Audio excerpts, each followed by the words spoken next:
Bonsoir les Itata, très heureux de vous retrouver pour un nouvel épisode du feuilleton C'est a fait nous. Notre invité du jour a été très en vue sur les médias et les réseaux sociaux ces dernières semaines, car son actualité a connu deux pics importants à quelques mois d'intervalle. En mars 2022, il présentait à Monseigneur Macaire sa démission après 8 ans de sacerdoce au sein de l'église de Martinique. Et puis en janvier 2023, il publiait son premier roman, L'éclosion du mal fini, chronique d'une métamorphose. Vous l'avez donc beaucoup vu et entendu récemment. Vous avez aussi lu des articles sur lui. Pourtant, il a encore tant de choses à nous dire sur son parcours. Bonsoir Olivier-Marie Lusné. Bonsoir Jean-Marc, merci pour l'invitation. Merci à vous d'avoir accepté de venir nous raconter ce parcours extraordinaire, d'autant que vous avez été très médiatisé ces derniers temps, je l'ai dit. Vous avez aussi été très médiatisé depuis votre ordination d'ailleurs, parce que vous êtes quelqu'un de très apprécié par les médias et par le public. Alors depuis le début de l'année, par contre, c'est vraiment sous les feux de l'actualité. Hein. Oui, je ne dors pas beaucoup, j'avoue, mais c'est avec beaucoup de joie, parce que c'est une exposition choisie cette fois-ci, contrairement à avant, où elle était un peu plus subie de par mon ministère. Là, c'est choisi avec un projet, le bouquin, et puis tout ce qui va autour, comme rencontres, séminaires et conférences. Et puis je rencontre plein de belles personnes, donc c'est plein de bonnes choses. Ouais. Cette exposition, elle vous plaît ? Oui, fatigante, mais elle me plaît parce qu'elle est plus rationalisée. J'ai du monde qui travaille avec moi parce que justement, c'est plus moi tellement, enfin si, oui et non, qui suis en avant, mais vraiment le projet, quoi, avec moi évidemment. Et donc le travail est mieux réfléchi, puis de façon collégiale, on va dire. Et puis voilà, il m'ouvre des pistes de collaboration que je n'aurais jamais espérées. Et ça ne fait que commencer a priori, donc ouais. Alors ça fait un peu plus d'1 an que vous n'êtes plus prêtre. C'est ça. Vous gardez néanmoins une proximité très forte avec la religion. Avec la religion, oui et non, parce que je suis catholique, donc voilà, mais c'est, on va dire plus au niveau spirituel, parce que je suis toujours croyant. Mais vous avez vraiment pris vos distances. Pour l'instant, oui, pour laisser tout le temps se tasser un petit peu. Et puis voilà, et puis ça me permet aussi de vraiment marquer la distinction de ma vie d'avant, ma vie d'aujourd'hui. Où là, je découvre vraiment, je prends le temps de redécouvrir la vie civile, tant par rapport à mon boulot, ma famille, mes amis, et puis, comme je vous disais, tout ce qui se présente comme nouvelle activité.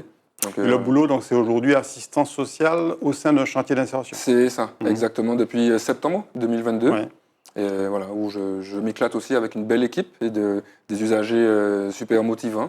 Et on fait de beaux projets et ça me plaît beaucoup. Ouais. On va en reparler tout à l'heure. On va d'abord commencer par l'homme, le jeune homme même, je dirais. C'est Séki Mounouye.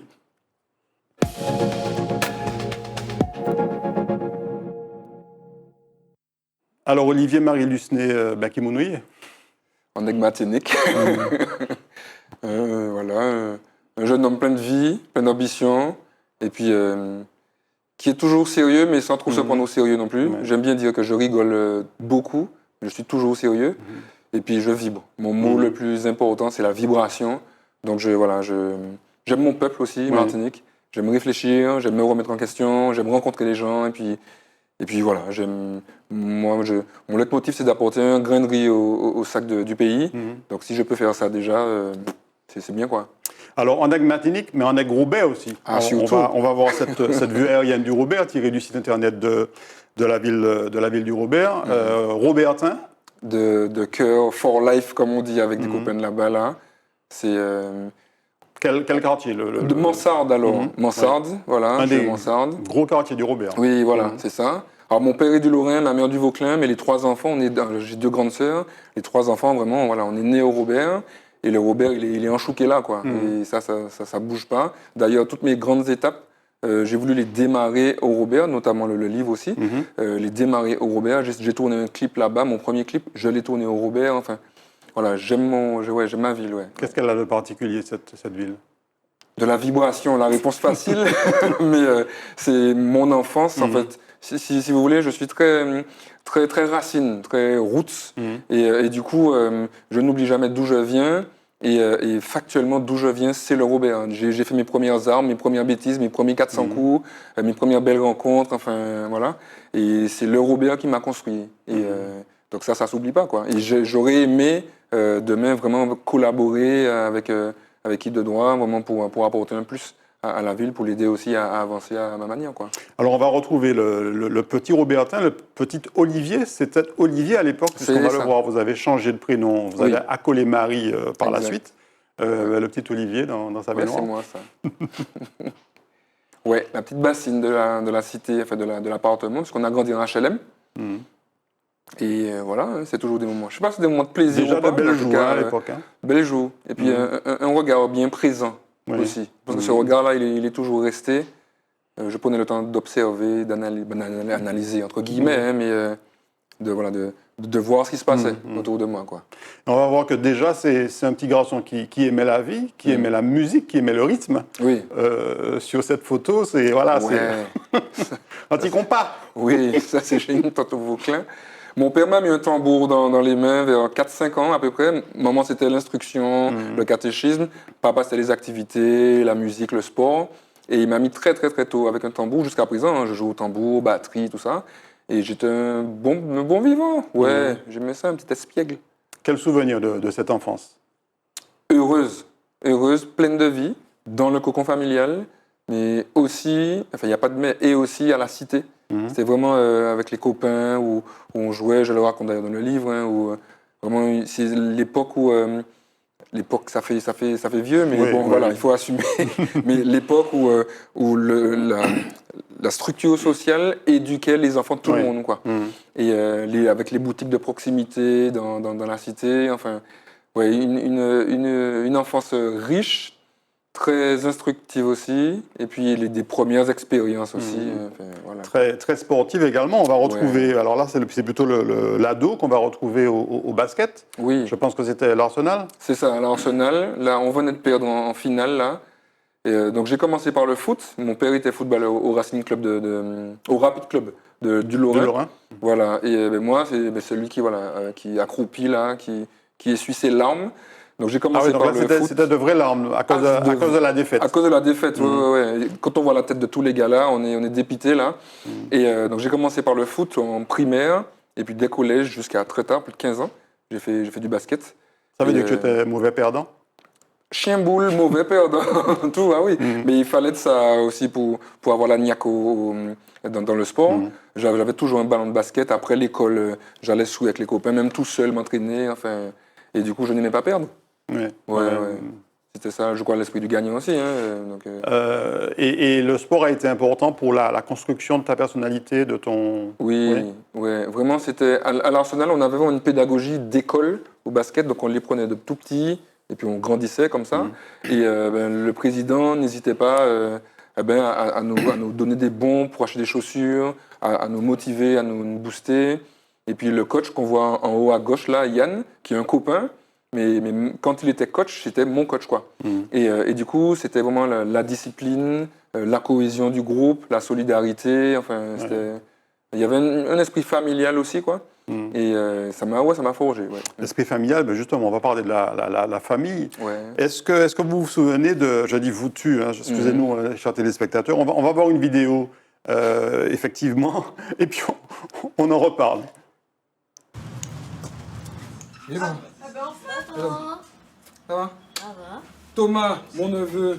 Ça va Valérie, la cadette, la deuxième. Ça va. Mon papa, Lucné, senior. En forme? Ça va. Ah, et toi? L'aîné, donc la maman de Thomas. Et le Jérémy. Il va? Ouais, ça va. Bien.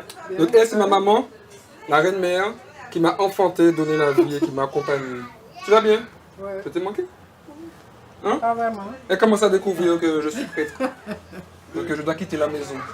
Sa mission, c'est d'aider les jeunes. Donc il faut que C'est je ça sa parle. mission. Donc il faut que je parle. Voilà. Il faut qu'il parle, mais pas trop. Pas trop.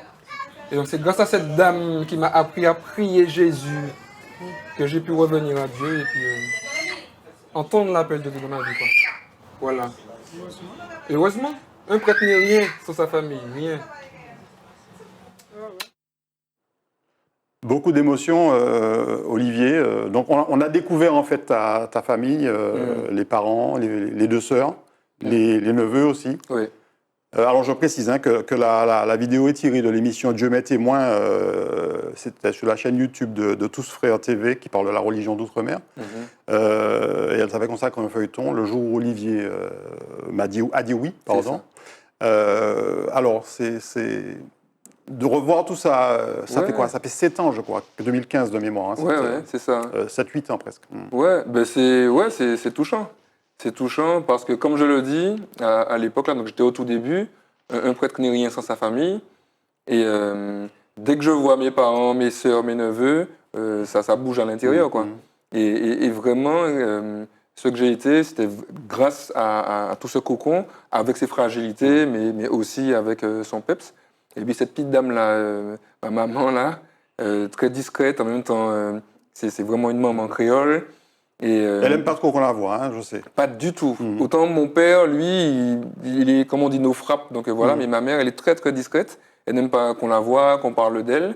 Mais elle est restée vraiment dans l'ombre et où elle, comment dire, elle me ramenait au réel, quoi. Elle me ramenait au socle. Je suis son enfant, donc même si, bon, souvent c'était habité par la crainte d'une maman, parce que j'étais très clivant comme prêtre, et comme elle n'aime pas faire de vagues, donc elle me ramenait, bon, Olivier, écoute, mais bon, la pauvre, elle a eu des vagues aussi, on va dire, émotionnelles et affectives, mais elle m'a beaucoup, beaucoup, beaucoup suivi, jusqu'à présent d'ailleurs, ouais. Et puis il y a eu tes deux protectrices qu'on va retrouver en photo. Alors là, je pense que c'est autour des Yoles, en bon Robéatin, UFR. Ah, ben évidemment, là, ça va de soi. Alors donc tes deux grandes sœurs, en fait, parce que tu es le dernier. Ça, exact. Donc à ma droite, Valérie, la cadette, et à ma gauche, Sabine. Et donc là, on était sur un bateau, là, sur la course. Et ouais, mes deux grandes sœurs, ça n'a pas toujours été facile pour elles. Récemment, Sabine, l'aînée, me rappelait qu'on se battait, même physiquement, quand on était petit. C'est souvent le cas quand on oui, petit. Voilà. Oui, mais tu vois, le résultat, ça n'a pas bougé, quoi. Et j'étais très, très, très cireux, des petits jusqu'à l'adolescence. Et elles en m'ont bavé, mais en même temps, on s'est beaucoup aimé grâce à l'éducation aussi que nos parents nous ont donnée. Et la famille, leur soutien a été très important quand tu as eu des moments de doute, en fait. Ah oui, vraiment. Alors j'ai eu un petit socle d'amis très fidèles. Et ma famille, sans leur en parler réellement, parce que je ne voulais pas les affoler non plus quand j'étais dans mes difficultés, mais un soutien parce que c'était vraiment le cocon où j'étais le fils. Je n'étais plus le prêtre. Vraiment, c'est ça la force de la famille. Le fils pour ou le moi. frère. Le fils ou le frère, voilà. La famille, pour moi, c'est ça. C'est tu es pour ce que tu es. Voilà, c'est pas intéressé, c'est gratuit. Et vraiment, c'était une ambiance reposante et puis énergisante, je sais pas comment dire, quoi. Ouais. Alors, tu as quelques passions, on va en parler au cours de l'émission, mais il y en a une particulièrement, c'est la musique. Oui. Et là, tu étais prêtre, en fait, et tu étais sur un spectacle je crois que c'est avec Mali. C'est ça. SDF, Soulager difficultés frères. C'était en 2016 ou 2017, quelque chose comme ça. Mali, qui est un soldat, hein, et il m'avait invité à chanter, puisque ça m'arrive de chanter. Et là, c'est avec iWheelers, un band qui accompagne tous les artistes reggae, dancehall du pays. Et c'était un honneur pour moi, c'était au CERMAC, au Parc Floral. Et c'était un honneur pour moi de chanter avec eux. Et puis, c'était une super expérience, ouais. Donc, la musique, c'est très important dans ta vie. Donc, chanteur, tambouillé, tu le disais aussi, tu joues au piano, je crois aussi? Non, pas le piano, la guitare, voilà, c'est ça. Oui, en fait, c'est toujours l'idée de la vibration. En fait, pour moi, c'est ça, c'est un type d'expression autre que le parler simple. Ouais. Et par la musique, par exemple, les chansons que j'écris, soit parfois elles sont strictement spirituelles, comme un hommage à Dieu, mais le plus souvent, elles sont plus conscientes, où je vais aborder des thématiques sociétales, etc. Et c'est toujours une autre façon d'apporter un peu ma réflexion à ce que je vois autour de moi. Et on va voir au cours de l'émission que la musique est vraiment omniprésente dans ta vie à plusieurs reprises, y compris lors de tes actions. On retrouve la musique. On va le voir. On continue avec la rubrique Matinique.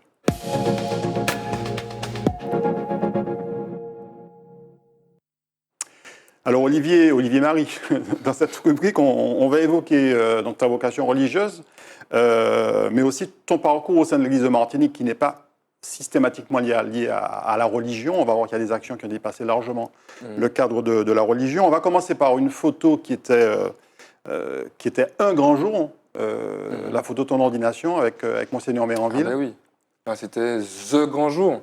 Et 23 novembre 2014. C'est ça. Et à la cathédrale Saint-Louis de Fort-de-France, j'étais le dernier prêtre ordonné par Monseigneur Méranville avant sa retraite. Oui, parce que Monseigneur Macaire est arrivé quelques mois après, il a été nommé quelques mois après. Exactement. Et oui, c'était un grand jour pour moi, un passage. Donc là, j'étais diacre avec l'étole de travers. Et donc là, c'est l'imposition des mains où on rentre vraiment dans l'ordre des prêtres. Et c'était le grand jour voilà, où je passais vraiment à une autre étape de ma vie. Ouais.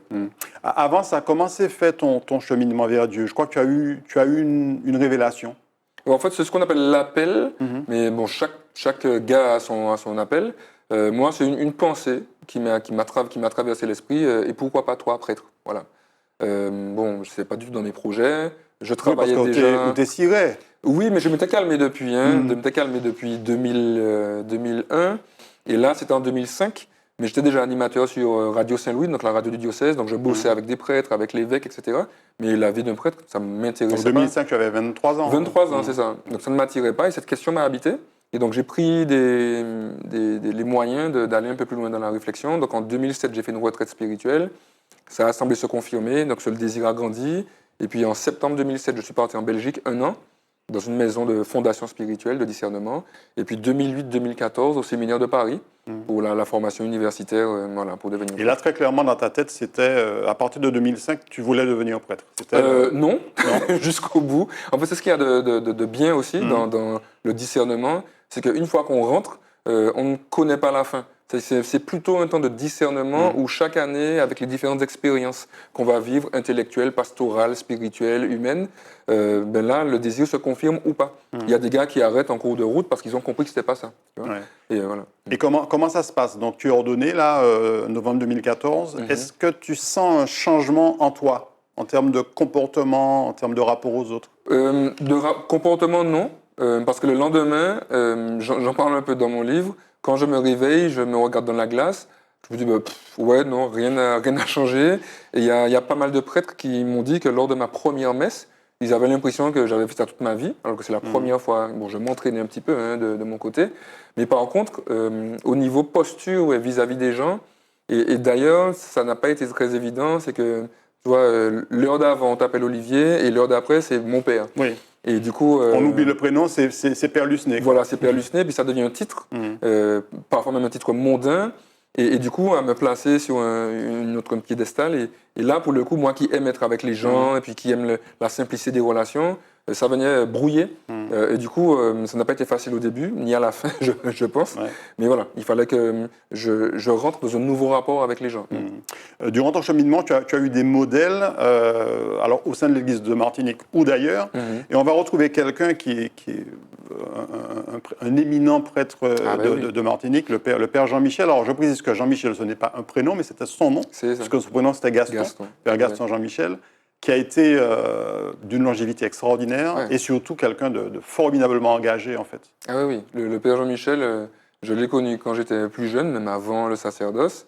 D'ailleurs, il a formé pas mal d'hommes politiques, d'universitaires en Martinique, et ce prêtre-là, c'est ce qu'il me disait là, dès qu'on s'asseyait à côté de lui, moi par exemple là, à chaque fois il me disait « Olivier, n'oublie jamais le peuple, n'oublie jamais la terre, ne deviens pas un prêtre hors du peuple, toujours vraiment les gens ont besoin de nous, enfin... » Et il parlait du chlordécone avant l'heure, quoi. Vraiment, parce qu'il avait des dossiers, je ne sais pas où il prenait ses contacts. C'était quelqu'un de très érudit et quelqu'un qui se cultivait beaucoup, en fait, qui lisait beaucoup. Ouais. Et puis avec vraiment un attrait pour la terre et pour le peuple, en fait. Et il fait partie de ces personnes qui t'ont inspiré. Oui. Lui, il m'a appris, malgré lui, à garder le focus. Parfois, on se disait, mais c'est pas ça, pas dire d'autres bagailles, rien qui ça, la terre, le peuple, bah, moi, notre bagaille. Mais en fait, non, c'était son leitmotiv, parce que pour lui, son cœur de prêtre était de conduire le peuple, et pas l'Église, mais vraiment le peuple dans son ensemble, au-delà des cloisons de la religion, le peuple vers son émancipation, son éveil, quoi, à tout point de vue. Le père Jean-Michel, donc, est décédé à 103 ans, en avril 2015, quelques temps après ton ordination. Et en 2015 également, il y a eu l'arrivée de Monseigneur Macaire. Oui. Comment tu as perçu l'arrivée d'un jeune évêque, en fait? En fait, on était déjà frères avant.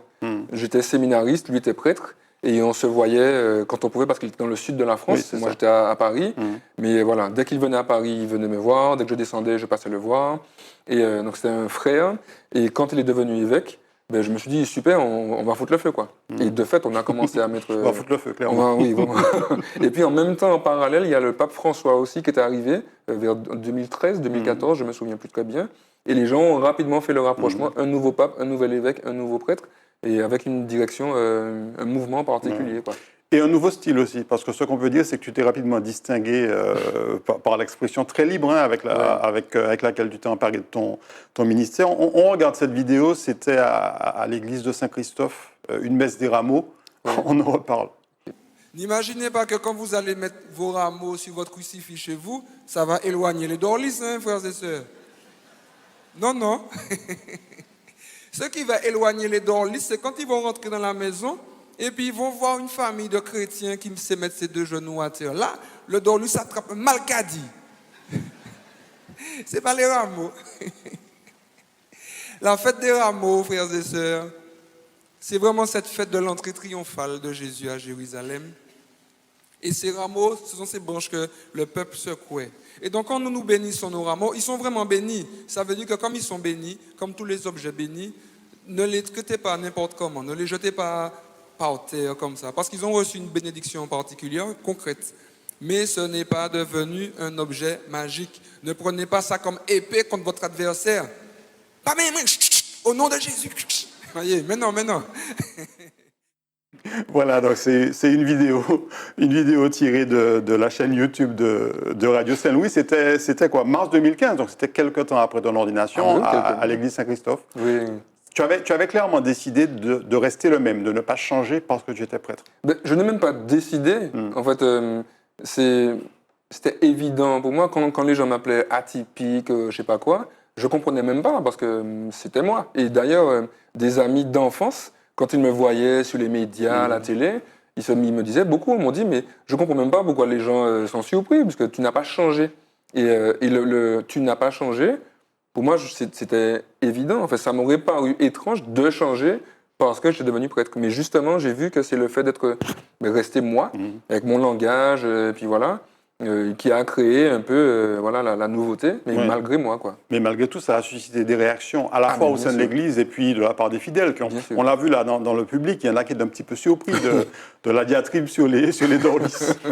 Bien sûr, parce qu'en fait, c'est vrai que dans le fantasme, le prêtre, c'est quelqu'un de policé, tu vois, très magistral, etc. Et qui peut même changer de voix, de façon de parler. Et d'avoir un prêtre comme ça qui fait vraiment qui met les pieds dans le plat, tout ça, on n'était pas trop habitué à ça. Il y en avait quelques-uns quand même, mais moi, ma particularité, c'était que là, j'étais sur la paroisse de Saint-Christophe, mais là, c'était l'église d'Emmaüs à Rivière-Roche, qui a les caméras de Radio Saint-Louis. Okay. Voilà. Et la particularité, c'était que ce prêtre-là était vu. Mais il y a plusieurs prêtres qui parlent comme ça. Bon, moi, c'est vrai que j'ai mon style, et puis voilà, mais j'ai envie de dire c'est moi. Et effectivement, du coup, je suis devenu très clivant. On aime ou on n'aime pas, quoi. Mais bon, voilà. Alors, tu t'es aussi beaucoup démarqué par tes actions. Par exemple, avec cette action Ensemble Pouillot, organisée avec les paroissiens de Saint-Christophe. Donc, il y avait Dillon, il y avait des gens du quartier, en fait. C'était 2016, je crois. Ouais. Explique-nous. Alors, je l'ai monté ce mouvement avec Romuald Artus, qu'on devine à côté de moi, là. L'idée, c'était de faire un temps de prière avec les familles qui avaient perdu leurs enfants de façon tragique. Meurtre, accident, suicide, maladie. On en a beaucoup en Martinique. On en a beaucoup. Enfin, j'ai toujours été sensible en tant que prêtre, même avant ça, et encore aujourd'hui, au cri du peuple. Et là, je voulais faire un temps de prière, simplement. Après, j'ai vu Romuald, je me suis dit, mais je ne le connaissais pas, on s'était connecté un peu avant. Et je lui ai dit, ce serait bien qu'on fasse quelque chose pour les gens de Dillon, Volga, et puis un peu BD Tourelle, tout ça. Il m'a dit, OK. Et puis, comme j'ai communiqué sur les réseaux, et j'étais pas mal suivi à l'époque, ben là, on a eu des gens de la Martinique. Et je leur avais demandé de venir avec des portraits de leurs enfants. Donc, l'idée, c'était une marche dans tout Dillon. Il y en a qui avaient des t-shirts avec le nom de leur mais chacun arrivait avec, surtout, c'était les attributs des enterrements. Et l'idée, pour moi, Ensemble Pouillot, pour nous, c'était ensemble pour eux, ceux qui sont décédés, une pensée pour eux, mais aussi ensemble pour ces familles qu'on ne regarde plus une fois que le fait divers est passé dans le journal, quoi. On passe à autre chose. Mais moi qui étais prêtre, je recevais encore ces familles-là et je voyais leur souffrance. C'était une façon pour nous de leur apporter notre soutien et puis aussi de conscientiser un peu le peuple, en tout cas d'y participer, pour dire mais que ces gars-là qui perdent leur vie de façon tragique, ce sont de jeunes Martiniquais qui sont en souffrance, et qui font souffrir, qui ont des familles qui souffrent, mais bref, c'est des gens de chez nous, quoi.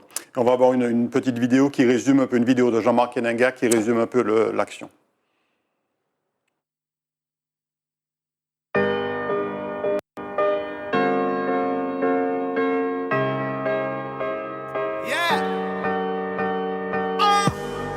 Protège ma famille, protège-moi de mes ennemis.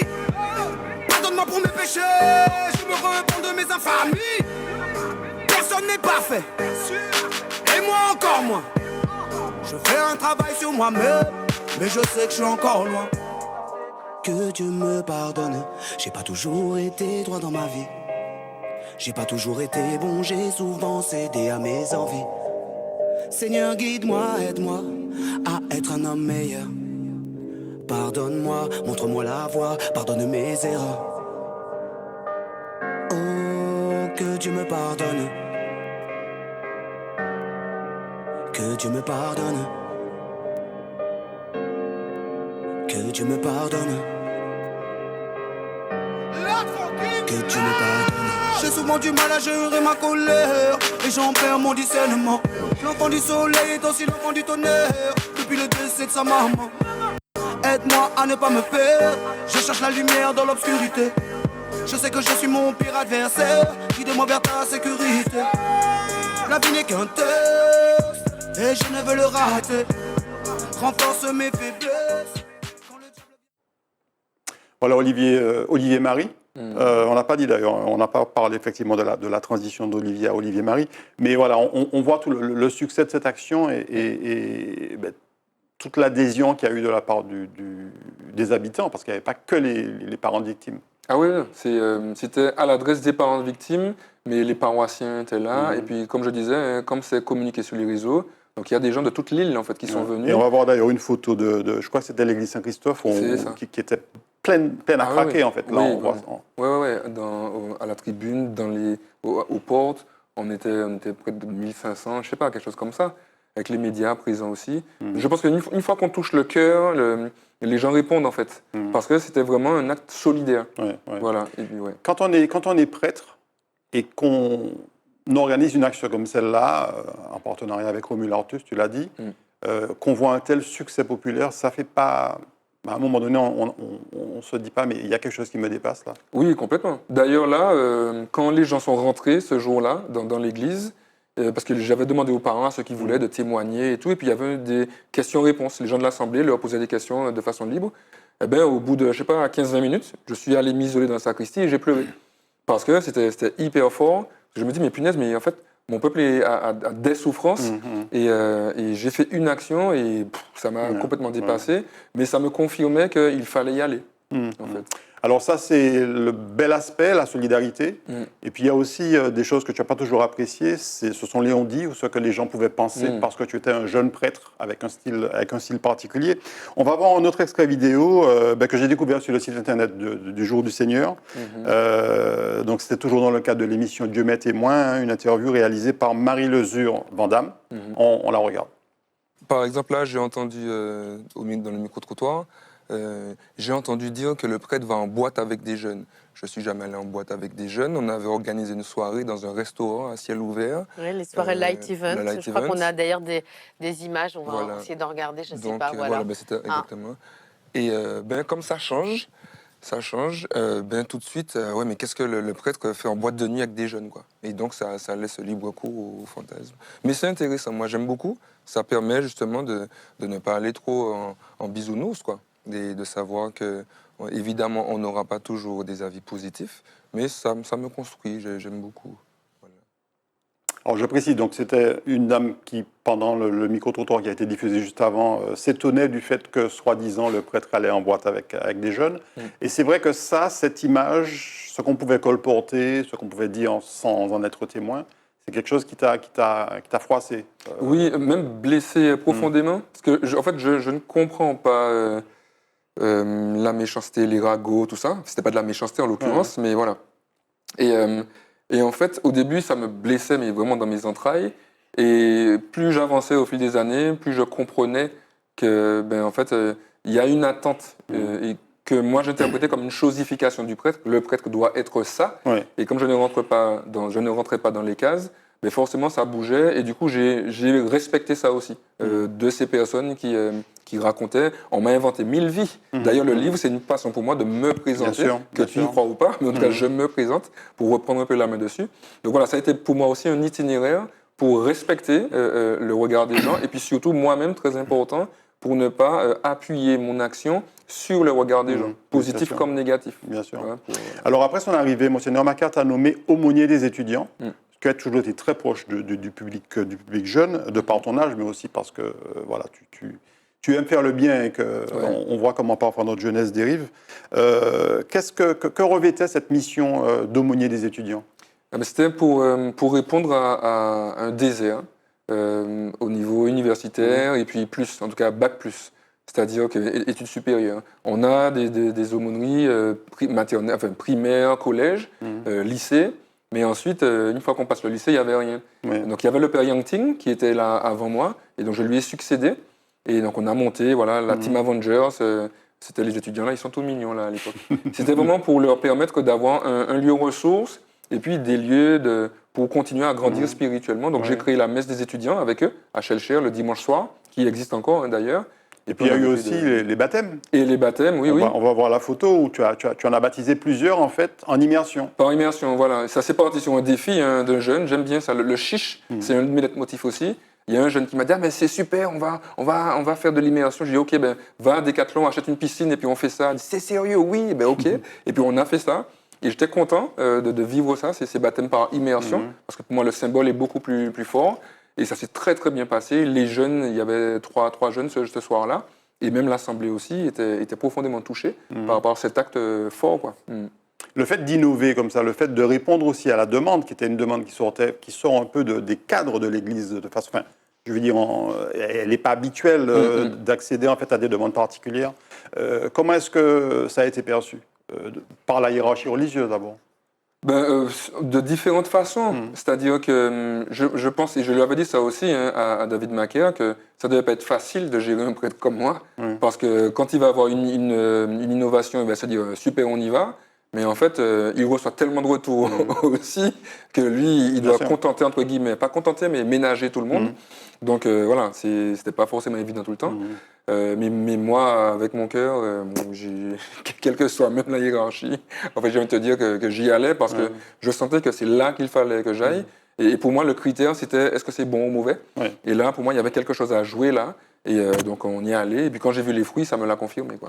Autre initiative menée avec des jeunes, c'est maraudes nocturnes, notamment au Théâtre Saint-Ville. Donc l'objectif, c'était clairement d'aller à la rencontre du monde de la nuit, du monde qui vit parfois des choses difficiles, comme les prostituées, par exemple. Exact. Là, c'était plus récemment, c'était en décembre 2021, puisque à mon retour de France en 2021, l'évêque m'avait nommé cette fois-ci aumônier de la pastorale de la rue, donc qui accompagne 4 chantiers, la prostitution, l'errance, la toxicomanie et la délinquance. Et ce soir-là, on était avec le comité et quelques amis qui ont répondu à l'appel. On était une douzaine, tout le groupe n'est pas là. Et on est allé visiter les filles en situation de prostitution au Théâtre Saint-Ville pour simplement leur souhaiter joyeux Noël, leur apporter des petits gâteaux secs que des enfants du couvent de Cluny avaient réalisés, et puis des cartes justement que les étudiants et quelques paroissiens de la messe avaient rédigées pour elles en espagnol, en créole, en anglais et en français, juste pour leur souhaiter joyeux Noël. Et puis échanger avec elles. Et on a eu de super échanges avec les filles. Ouais.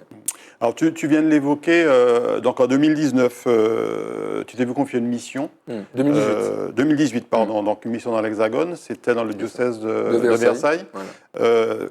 Elle consistait en quoi cette mission? Me reposer. Ah bon? Oui. Alors justement, en parlant ragot, certains ont dit que l'évêque m'avait exilé, m'avait chassé, je sais pas quoi. Non, c'était une sonnette d'alarme que moi j'avais tirée. Parce que la notoriété... Tu étais à la limite du burn-out? J'étais déjà... j'avais un pied dedans, quoi. Et du coup, j'appartenais à une communauté, la communauté de l'Emmanuel. Et donc, j'avais tiré la sonnette d'alarme. Et le responsable m'a dit mais si on a une mission dans l'Hexagone, est-ce que tu accepterais? Je lui ai dit tout ce que tu veux. C'était en janvier 2018. Tout ce que tu veux, mais aide-moi. Et du coup, en mai, il est venu en Martinique pour me proposer cette mission. Donc, avec Fabrice, là, à Lunettes, et Jean-Baptiste, qui étaient de la communauté de l'Emmanuel. Une mission sur un groupement paroissial de 4 paroisses, sur le secteur paroissial de Vélizy, donc le diocèse de Versailles, où j'ai passé 3 belles années, 2018-2021, comme un prêtre parmi les prêtres. Alors j'ai apporté ma touche, j'ai créé des choses là-bas, mais c'était vraiment en gros, on a tout repris à zéro. Je n'étais pas le concept, le Père Lucenay, parce que ça détonnait un petit peu ici au niveau échange et relation. Là-bas, c'était l'un des 3 prêtres. Oui, c'est ça. Qui s'est tu avais démarqué. besoin de retrouver une forme de distance. Exactement. Et puis là-bas, les avec gens la Martinique aussi, parce qu'ici, tu devenais trop populaire. Oui, c'est ça. Mais vraiment, il y a des amis qui me disaient, mais en fait, l'église locale n'était pas encore prête. Quand on dit église, on pense institution, mais c'est aussi les fidèles. Tandis que là-bas, j'étais l'un des prêtres. Bon, j'ai des paroissiennes, des mamies, notamment une me disait « Ah, mon père, vous êtes mon rayon de soleil, vous êtes mon père soleil ». Et puis je dansais à la messe, là-bas ils sont très comme ça. Donc je détonnais aussi parce que j'étais moi, mais là c'était vraiment en repartant de zéro et pour construire. Quoi. Et puis le musicien n'est jamais très loin, comme on va le voir. Alors tu m'as dit que c'était un cajon. Un cajon, une caisse, l'instrument de la percussion du flamenco. Et, donc, avec la Vierge à côté. Oui, voilà, c'était une messe en plein air qu'on faisait, justement avant mon départ en 2021, c'était en juin 2021, là, une messe en plein air pour clôturer l'année pastorale et puis me souhaiter bon retour en Martinique. Et puis, une de tes autres passions, et tu en as beaucoup, hein, mais c'est la moto. Oui. Et alors, je sais qu'ici, ça n'a pas toujours été bien vu, un prêtre qui fait de la moto. Là, par contre, ça a été une initiative, une expérience qui t'a beaucoup plu. C'est ça, ouais. La Team Fides Rides. C'est ça, le Fides Ride. En fait, c'est un projet qu'on a monté. On était 9 motards.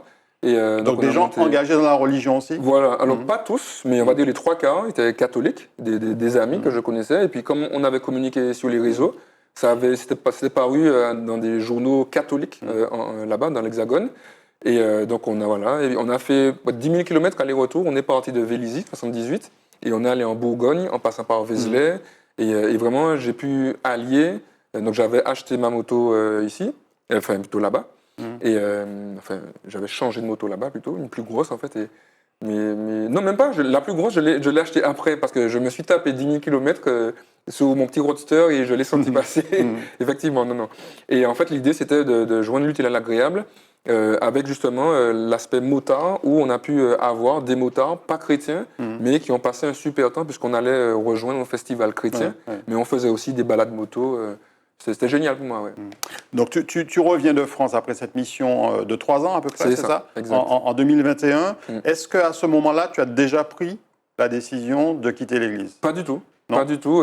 Par contre, j'avais pris la décision, j'en avais parlé à Macaire, de ne plus retourner en paroisse. Parce que je ne me retrouvais plus. Là-bas, j'ai pas mal réfléchi et puis été provoqué intérieurement. Et j'ai compris que la vie en paroisse, très ritualisée, tout ça, selon moi, pour moi, était en manque de sens. J'avais besoin de plus. Pas de plus en termes de quantité, mais en termes de sens. Et du coup, j'avais demandé à l'évêque de ne plus être en paroisse. Donc, je vivais dans une maison avec d'autres prêtres. Et puis, je lui demandais aussi d'avoir un ministère social. C'est pour ça qu'il m'a nommé aumônier de la pastorale de la rue. Et j'avais rejoint l'équipe de l'aumônerie de prison. Donc, tous les dimanches matins, je célébrais la messe à Ducos, dans différentes unités. Et à quel moment se fait la bascule? À quel moment tu te dis je vais arrêter? Fin d'année, vers fin d'année 2021. Là, quand on était dans la rue là, avec le comité, là, j'étais déjà dans mes troubles, mais je ne pensais pas à quitter le sacerdoce. Comme je suis quelqu'un de très persécuté moi-même, je me remets beaucoup en question. Mais il y a des amis qui m'ont dit, mais et si le problème était là? Et donc je n'écoutais pas. Pour moi, c'était inadmissible et même inenvisageable. Et du coup, vraiment, c'est en janvier-février, j'ai fait un temps de jeûne alimentaire de 40 jours, une retraite spirituelle d'1 semaine pour bien asseoir tout ça, avec mon père spirituel aussi. Et puis là, je me suis dit, mais effectivement, peut-être que la solution à tout ça, là, tout ce trouble intérieur, c'était de changer, que l'heure était venue pour moi, non pas que je m'étais trompé, mais que je suis passé par un chemin, un cycle, et que ce cycle-là s'arrêtait. Et il était temps d'amorcer un nouveau cycle. Et de fait, aujourd'hui, 1 an après, j'ai la confirmation que c'était bien le moment de faire le passage. Quoi. Et avant d'adresser ta lettre de démission à Monseigneur Macaire, tu lui en as parlé? Pas du tout. Non. Je lui ai envoyé la lettre par mail. Le lendemain, il m'a reçu. Il m'a dit qu'il a reçu l'annonce avec évidemment douleur et qu'en même temps, intuitivement, il avait senti qu'il y avait quelque chose de cet ordre-là. Voilà. Mais non, c'était vraiment pas du tout programmé. Et voilà, donc j'ai été bien accompagné au début là aussi par lui, donc merci pour ça. Ouais. Et depuis, donc tu as souvent été interrogé sur ce qui s'est passé après cette démission, et je t'ai entendu dire à plusieurs reprises dans des interviews que tu avais envie de faire tellement de choses, mais qu'en même temps tu avais peur. Oui, c'est ça. L'impression que j'avais, c'était que en fait, j'avais du temps à rattraper. Donc, il fallait, comme si c'était une parenthèse et que là, il fallait vivre ou bien... Tu ne savais pas par quoi commencer. Parce qu'en fait, le panel des possibles, le champ des possibles était trop énorme. Et du coup, je commençais à paniquer. Et c'est pourquoi j'ai pris plusieurs mois chez les parents. J'ai quitté le territoire vraiment pour m'apaiser. Et puis en juillet, août 2022, c'est là où j'ai commencé à remettre le pied à l'étrier et à me dire, mais en fait, le plus important, c'est pas ce que je vais faire demain, mais ce que je vais faire aujourd'hui. Et donc, j'ai appris l'ici et maintenant, et puis aujourd'hui, ça va. Chaque jour est un nouveau jour. Exactement. Je vois encore plein de choses, mais je ne panique pas, tout va bien. Et puis, donc, on va terminer la rubrique matinique avec cette photo. Donc, tu es devenu assistant social dans un chantier d'insertion. C'est ça, on voit tes collègues. Les collègues, exact. Mais ça aussi, c'est une joie pour moi. Quel type de chantier? Alors, c'est de l'espace vert sur un terrain, un parcours santé de 7 hectares. Et l'idée, c'est de leur donner ce travail, mais qu'en parallèle, on les accompagne dans des formations qualifiantes ou bien vers d'autres chantiers ou des emplois, quoi. Et une équipe super. Je redeviens collègue, alors même s'ils me connaissaient, mais en fait, on en rigole, quoi. Ce matin encore, quand on causait avec même les usagers, elle parlait sexualité, tout ça. Je me disais, Olivier m'a ouvert l'esprit. On m'a dit, ouais, c'est ça. Et en fait, c'est ça. Il me pique un peu, mais c'est vraiment bon enfant. Et je redécouvre le milieu professionnel puisque j'avais travaillé complètement. Une nouvelle vie plus simple. Et puis, plus libre, mais libre pas en termes de. Pas contre une vie bridée avant, mais libre au sens plus spontané. On va dire ça comme ça. On va terminer avec la rubrique politique.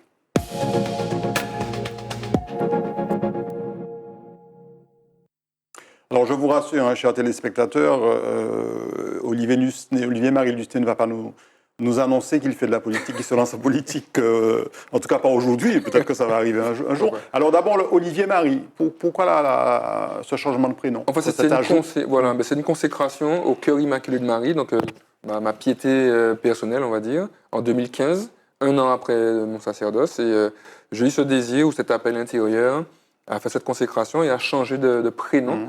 Donc Marie en hommage à la Vierge. C'est ça, exactement, comme maîtresse spirituelle au-delà des dogmes, etc. Mais la Marie de l'Évangile qui sait dire oui à Dieu d'un cœur confiant, qui médite les choses dans son cœur quand elle ne les comprend pas, et avec vraiment un tiret entre Olivier et Marie, comme cette main tendue qu'elle me donne pour m'accompagner sur le chemin et apprendre à être un meilleur disciple du Christ, quoi. Alors on va évoquer ici, non pas de la politique, mais tes engagements. On en a déjà vu un certain nombre qui se passaient au cœur même de l'Église, dans le cadre de ton action de prêtre ou d'aumônier. Il y en a aussi beaucoup d'autres au sein de la religion ou en dehors. Par exemple, cette conférence autour du carnaval. Oui, j'étais au Lamentin, là, c'était en 2017.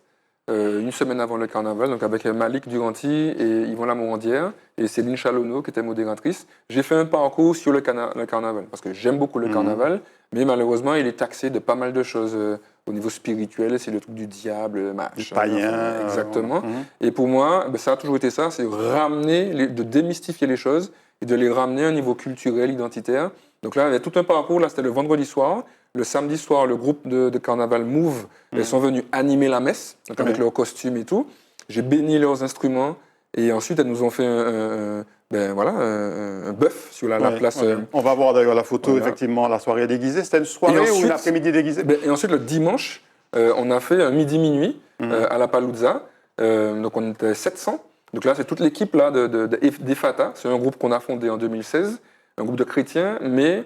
Et là, c'était une soirée pour tous ceux qui voulaient s'amuser. Sur le terme Far West Indies. La Far West Indies, voilà. On a fait un jeu de mots. C'était le Far West, les Dalton, le French Cancan, et puis moi, le shérif. Ça a jasé aussi parce que j'avais une carabine, mais c'était un ballon. Et en sachant que les gens auraient parlé volontairement, c'est pour te montrer jusqu'où ça allait, je n'ai pas totalement gonflé le ballon. Pour bien montrer que c'était un jouet, j'ai entendu pas mal de choses. Ah oui, il abbé, il y a fusion nommé, enfin bref. Et là aussi, c'est pour nous une façon de montrer que le plus important, c'était d'apprendre à s'amuser et non pas de jeter le bébé avec l'eau du bain. Et puis, comme je le disais tout à l'heure, la musique n'est jamais très loin. Il y a eu aussi le concept ou le projet Holy Caribbean Street. Ah oui, ça c'est un album que j'ai sorti en 2017 avec le concours de tous ces gens-là, hein, de connus comme Mali, qui est un rappeur, et voilà, Speech, qui est un frère évangélique, et puis d'autres jeunes, Rosie aussi, qui est une chanteuse. Et l'idée, c'était de montrer que la musique urbaine pouvait aussi être porteuse de messages de paix et conscients. Et de messages, c'était des messages religieux aussi? Pas du tout. Non, pas du tout. Tout le monde là ne croit pas en Dieu. C'était vraiment des messages positifs. C'est ça aussi le Holy, c'est que tout ce qui est positif n'est pas nécessairement religieux. Ça a toujours été important pour moi. Une fois que ton cœur bat dans ta poitrine, tu es capable d'aller... d'ouvrir les vannes et puis de semer du love et semer du positif, quoi. Alors, toujours dans le partage et l'échange, il y a eu l'opération Méchoui-Pack. Ah oui. Mais pas, en fait, ouais. Là, c'est à Saint-Christophe? Ça, c'est à Saint-Christophe, au tout début de mon ministère, là. Et là, on reconnaît Sabine Andrivon-Milton, qui était une paroissienne. Et en fait, là, c'était un michoui pour Pâques, voilà. J'ai toujours été... Le côté sireur m'a toujours habité. Je voulais vraiment créer du lien, parce que c'était un de mes constats, avant, mais aussi pendant que j'étais prêtre, parce que la messe, c'est très informel, jusqu'à présent très impersonnel. Oui. Et c'était comment créer du lien avec la culture, avec l'identité. Donc là, on avait fait un michoui avec des jeux d'antan. Marseille était venu jouer pour nous, il y avait du ballet, et on était plus de 200, 300, je ne sais plus combien on était. On l'a fait 2 années de suite. Il y a toujours beaucoup de monde dans les actions que tu mènes, hein. On va avoir par exemple cette retraite au domaine de Tivoli également. Mais c'était un chemin de croix en plein air. Donc là, avec tout le groupe, là, Defata, justement. C'était l'an dernier, à Tivoli, que j'affectionne beaucoup. Là. Ce lieu-là, pour moi, il est chargé mystiquement, on va dire. Mais là, c'était un chemin de croix pour la 2e année consécutive. Un chemin de croix en plein air. Pour moi, c'est ça, c'est allier le spirituel avec la nature. Parce que pour moi, il n'y a pas de plus bel endroit pour toucher Dieu que dans le naturel, quoi. Et puis, il y a aussi ce besoin d'aller à la rencontre du public et de le valoriser, comme cette action où on voit des inscriptions un peu partout. Je vois « Tu es excellent ». C'était quoi cette action? En fait, je marche beaucoup au défi, comme je disais tout à l'heure. Et là, c'était l'ECM, l'école de charité et de mission. Donc, c'est le grand frère d'Efata, en 2014-2015. Et l'idée, il y a une des jeunes du groupe qui avait vu une action comme ça sur les réseaux. Elle a dit, ah tiens, on m'appelait Padré. Tiens, Padré, ce serait bien de faire ça. Je dis, ben chiche, allons-y. Donc, on a réalisé des petits panneaux comme ça. On était à Corps-de-Garde, je crois. Et on allait voir les gens qui se baignaient avec ces petits panneaux. Et puis, on faisait des selfies avec eux. Et les gens étaient hyper touchés. Et puis, ça déclenchait des discussions. Donc, c'était pas aller annoncer Jésus, mais juste aller donner du love, en fait, aux gens. Ouais. Et ils étaient troublés, quoi. Enfin, c'était un super moment, ouais. Et un autre moyen de lier une de tes passions à tes engagements, c'était la patrouille Ligue contre le cancer à moto. Oui. Ah oui. Mais Octobre Rose, c'est un mois cher parce que j'ai perdu une amie très, très, très chère à mon cœur en 2021, d'un cancer du sein. Donc le Octobre Rose, ça sonne fort dans mon cœur. Et là, c'était avec un club moto qui n'est pas le mien parce que je fais partie aussi d'un club moto. Mais là, je les ai rejoints, ils m'ont accueilli. Et l'idée, c'était d'aller collecter des fonds sur la route. Donc, on a fait tout un trajet de Fort-de-France jusqu'au nord. Et puis, ouais, c'était génial, quoi. Et puis, il y a aussi les rencontres. On a parlé de celles que tu as eues dans le milieu religieux, notamment avec le père Jean-Michel, qu'on a vu tout à l'heure. Avec ces 2 prêtres avec qui tu as fait une partie de ta retraite spirituelle dans l'Hexagone. Et puis, Colo Barst. Grand frère Colo, qui a été une inspiration pour moi. Elle est très très forte, cette photo. Ouais, mais ça c'est le love qu'on sent là. On est hyper connectés, lui et moi. Ça a été un artiste qui m'a beaucoup porté quand j'étais en Belgique. Interprète, musicien, éducateur engagé. Exactement. Pour me ramener de façon rationnelle, pour initier ce retour à mon identité martiniquaise. Et puis depuis, les choses ont fait qu'on s'est rencontrés et on ne se lâche plus, quoi. Ça fait de belles rencontres, hein, quand même. Ouais. Vraiment. Alors, Olivier Marie, on en arrive à ce livre, L'éclosion du mal fini, chronique d'une métamorphose. Donc, je crois que c'était une demande de la part des paroissiens. Il me semble que tu disais que dès 2012, en fait, les gens commençaient à te dire « Mais pourquoi vous n'écrivez pas ?» C'est ça. Comme j'ai une vie, comme tu as pu le voir, un peu mouvementée, mais qui allait de construction en construction, au fil du chemin, j'étais souvent sollicité. Et je me suis tout le temps freiné parce que pour moi, je ne suis pas écrivain. Ça fait présomptueux, parler, machin. Bon, on me voit déjà assez, c'est ce que je me disais avant. Et puis en 2019, je l'ai commencé et je l'ai terminé en 2021. Donc je précise toujours que je ne l'ai pas sorti après, même si physiquement... C'est pas pour expliquer ton départ de l'Église, c'est tout ton itinéraire en Exactement, fait. parce que l'idée, et d'ailleurs je dis que ce n'est pas un récit autobiographique, c'est-à-dire que je ne parle pas de ma vie, mais à partir de ma vie, je donne mon avis sur la vie. C'est un échange permanent avec le lecteur, les lecteurs. D'ailleurs, je tutoie le lecteur dans le bouquin, et c'est vraiment qu'à partir de ma vie, je te livre des amorces de pensée sur la société martiniquaise, son rapport à la France, l'Église, enfin, sur plusieurs thématiques, la délinquance, la famille. Voilà. Et ce livre, tu l'as donc édité à compte d'auteur. Tu l'as financé toi-même. Même pas. Il y a compte d'auteur, c'est encore autre chose. C'est vraiment en auto-édition. En auto-édition, oui, voilà. Parce que compte d'auteur, c'est aussi avec une maison d'édition, mais un contrat particulier. En auto-édition, donc je suis ma propre maison d'édition. Donc j'ai fait appel à un organisme, l'ADI, pour avoir un financement. Et puis depuis, voilà, les choses se sont mises en place. J'ai des amis, Dieu merci. Aude, par exemple, une amie très chère, qui est artiste peintre dans l'Hexagone, qui m'a fait les illustrations extérieures et intérieures du livre. Et puis des amis qui m'ont aidé à corriger le bouquin, à faire la promo. Enfin, c'est une belle aventure là aussi. Et au départ, 1500 exemplaires qui sont partis comme des petits pains. Comme des petits pains en un mois. Et par rapport à la présentation au Robert de lancement, où un tiers est parti le premier soir. Et puis ensuite, là j'en suis à ma 3e impression. Et donc les choses se tassent aujourd'hui. Mais voilà, là aussi, ça me fait chaud au cœur parce que je ne sais pas comment le livre aurait été accueilli, puisque en tant qu'ancien prêtre, bon. Et là, le peuple m'a bluffé, donc je lui redis merci encore. Et là, les rencontres que je continue à faire me prouvent qu'il y avait une période d'attente là, et que là, avec ce que je suis, je participe à une réflexion commune, voilà, qui me touche. Ouais. Et tu parles de cette présentation officielle, de ce lancement officiel au Robert en janvier 2023.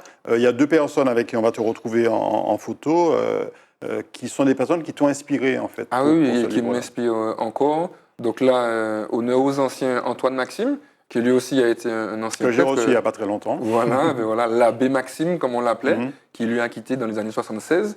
Et puis Steve Gadet, un Fola, qui d'ailleurs a écrit le bouquin. C'est un frère de cœur et qui m'a boosté en 2020. Qui a écrit la préface. Qui a écrit la préface et qui m'a boosté d'ailleurs pour me lancer vraiment dans l'écriture en 2020. Donc je leur dois beaucoup et on est encore connectés. Ouais.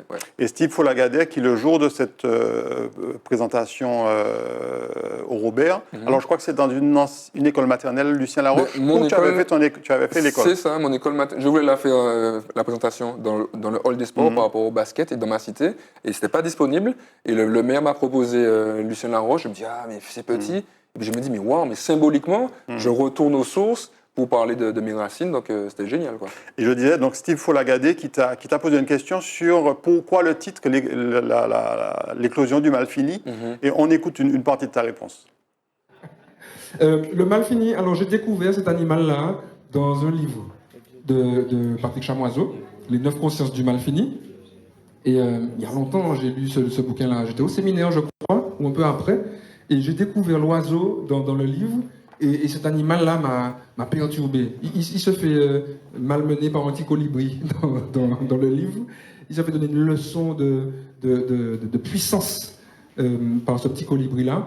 Et depuis, voilà, cet animal-là m'a marqué. Et puis, un jour, j'étais en retraite à Boubois, au Carbet, chez les Moniales à Boubois. Et vous savez, il y a plein, vous savez ou pas, il y a plein de malfinis là-bas. On les entend crier, tout ça. Et quand j'entends cet animal-là crier, le machin vibre à l'intérieur. Et puis un jour, j'étais dans ma cellule, on appelle ça une cellule, dans la chambre, et je travaillais, tout ça, je sais plus ce que je faisais, je lisais. Et puis j'entends la bête crier, mais comme si elle m'appelait. C'est de la vibration, je peux pas vous expliquer comme ça. Comme si elle m'appelait. Alors je dis, mais ça me perturbe, et puis ça m'habite, une espèce de pensée envahissante. Et puis finalement, je me lève, et puis je vais par les persiennes, et puis je vois que la bête est dans un arbre en face de chez moi, enfin en face de ma chambre là. Et puis je vois la bête là comme ça, et puis quand il y a eu un contact, elle était face à ma chambre, et puis là il finit de crier. Ça m'a fait bizarre, puis bon ok, donc je me suis assis, et croyez-le ou non, elle a plus crié. Considérez qu'elle a crié même pour un petit coup de zier, tu vois. considéré moins Conti-Coudier. C'est ça. Conti-Coudier, plutôt. Alors, donc, c'est ce mal fini qui t'a inspiré le titre, L'éclosion du mal fini. C'est un aigle, le mal fini, une espèce de buse, quoi. Voilà. C'est ça. Parce qu'il y a aussi cette notion de métamorphose à travers l'aigle, ou alors c'est différent? Ben, en fait, l'animal m'a inspiré parce que je me suis dit, bon, par quoi je vais commencer en écriture? Je me dis, bon, ben, je vais commencer par parler de ce qu'il y a dans ma tête, donc à raconter mon histoire. Et je me dis, eh bien, le titre, ce serait moi, parce que je suis le mal fini. Au moins, c'est quelque chose de symbolique entre cette bête-là et moi. Je suis le mal fini. Et du coup, ben, je vais raconter mon éclosion, de comment je suis sorti de mon œuf et puis comment je navigue dans le ciel de mon existence, quoi. Alors, je ne sais pas si David va pouvoir nous afficher à nouveau la couverture du livre, mais sur cette couverture, on voit à la fois l'envol, enfin, l'éclosion du mal fini, mais on voit aussi, la couverture, on voit aussi cet œil au milieu d'une fleur. Oui. On a aussi un serpent peut-être également. Il y a beaucoup de messages à travers ça. Ah oui, en fait, il y a deux grosses symboliques, c'est la métamorphose. Il y a une chrysalide aussi, les pétales, là, les feuilles de la fleur. L'idée, c'est le chemin de la métamorphose. Le serpent, les obstacles font partie du chemin, donc participent à notre métamorphose. Et l'œil, c'est l'œillet du papillon qui nous rappelle le papillon, mais c'est surtout l'œil de la connaissance. Parce que pour moi, il n'y a pas de métamorphose sans connaissance. Et d'ailleurs, Dieu dit dans la Bible, mon peuple périt faute de connaissance. Et dans tous les pays communistes, colonisation, tout ça, la première chose que l'envahisseur faisait, c'est de tuer la connaissance en kidnappant ou tuant les élites, en brûlant les universités, enfin voilà. Et du coup, pas de métamorphose, pas de transformation humaine, d'éveil humain sans connaissance. Voilà. Bon, on a vu que l'accueil a été formidable, puisque tu es déjà à ta 3e impression. Donc ça veut dire que tu vas partir sur quoi, 5000 exemplaires au moins? Non, j'espère que ça va se calmer quand même, parce que j'ai d'autres bouquins à écrire derrière. Il y a d'autres projets de livres, et puis tu as aussi des projets de conférences. Tu aurais voulu faire des conférences. C'est ça. Comme je dis, le livre, c'est un prétexte, déjà pour répondre à une demande. Et puis, ce que je vois déjà, partout où je passe là, dans les municipalités, je fais un peu le tour de la Martinique, là, à chaque fois, les gens demandent un bis. Et même au niveau des municipalités, parce que en fait, dans le livre, j'aborde, parfois de façon caricaturale, volontairement, des thématiques. Et on voit que quand on en parle, ça résonne. Là, hier matin, j'ai fait un live avec une autre auteure, et ça parlait spiritualité, éveil. Et les gens nous ont dit, en fait, il faut faire un séminaire, même en présentiel. Donc à chaque fois qu'on fait un pas, on voit, et personnellement, je le constate aussi, qu'il y a une attente. Et du coup, je ne sais pas où ça va m'emmener, mais je sais qu'il faut y aller, et j'y vais gaiement. Une question un peu gênante peut-être, Olivier. Est-ce qu'Olivier Marie Lusné est un homme à marier? Oui, elle n'est pas gênante du tout. C'est un homme amoureux aujourd'hui. Et le mariage fait partie des projets. Oui, j'ai rencontré quelqu'un après, après la démission, et pas avant. Quoique, même si c'était avant, ça aurait été bien aussi, mais après en tout cas. Et donc on a des projets, oui. Mariage, aussi, peut-être enfant aussi? Pas peut-être, j'espère, si je suis encore vite joy, mais j'espère que oui. Mais ça fait partie de l'aventure. Là aussi, je redécouvre tout ça, quoi. Merci beaucoup, Olivier Marie Lusné, pour cette simplicité avec laquelle tu as communiqué. On a commencé en se vous voyant, après on s'est tutoyé, voilà, c'est comme ça. Merci en tout cas vraiment de cette spontanéité et de cette franchise. On espère te revoir très bientôt sur les antennes de Zitata TV. Avec plaisir, merci. Marc. Merci beaucoup à vous, chers Zitata, de nous avoir suivis. On se retrouve très bientôt pour une nouvelle émission. Très bonne soirée ou très bonne journée.